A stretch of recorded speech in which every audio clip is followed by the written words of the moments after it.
Viewers, Sabiya health and beauty tips में मैं आपको खुशामदीद कहती हूँ। कैसे हैं आप सब? उम्मीद है आप सब ठीक होंगे, खुश होंगे, आबाद होंगे। अल्लाह ताला आपको हमेशा खुश रखे, हर परेशानी हर बीमारी से दूर रखे। आज जो मैं आपके लिए वीडियो लेकर आई हूँ वो है काले स्याह होंठों को चमकदार बनाना। जैसे कि आप सब जानते हैं कि कुछ लोगों के जो होंठ होते हैं वो बहुत ज़्यादा काले हो जाते हैं और वो इसकी वजह से बहुत ज़्यादा परेशान होते हैं। ज़्यादा लोग वो परेशान होते हैं जो सिगरेट पीते हैं और उनके इस वजह से होंठ जो है बहुत ज़्यादा काले हो जाते हैं, तो वो बहुत ज़्यादा कॉम्प्लेक्स का शिकार हो जाते हैं कि उनके होंठ ब्लैक हैं।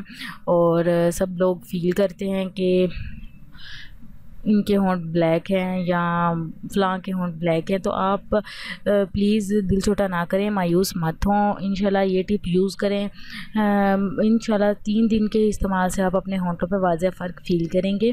तो आपने क्या लेना है, ग्लिसरीन लेना है, लीमू का रस, नारियल का तेल, ये तीनों चीज़ें आपने हम वज़न लेनी है। ग्लिसरीन, लीमू का रस, नारियल का तेल, मतलब कि 2-2 ड्रॉप्स, 2 ड्रॉप आपने ग्लिसरीन के लेने हैं, 2 ड्रॉप ही आपने लीमू के और 2 ड्रॉप ही आपने नारियल के तेल के ले लेने हैं। ठीक है, जब आप ये ले लेंगे तो फिर आपने इसका अच्छा सा पेस्ट बनाना है। पेस्ट बना के अपने होंठों की मसाज करनी है, अच्छे से मसाज करनी है और 5 से 10 मिनट तक मसाज करते रहना है।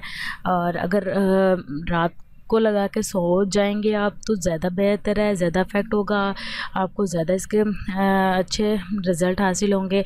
रात को लगा के आप जो है वो सो जाएं, मसाज करके 5-10 मिनट मसाज करें अच्छे से अपने होंठों की और सो जाएं और सुबह पानी से आप धो लें तो आपको इंशाल्लाह बहुत वाज़ेह और बहुत अच्छा फ़र्क हासिल होगा इससे।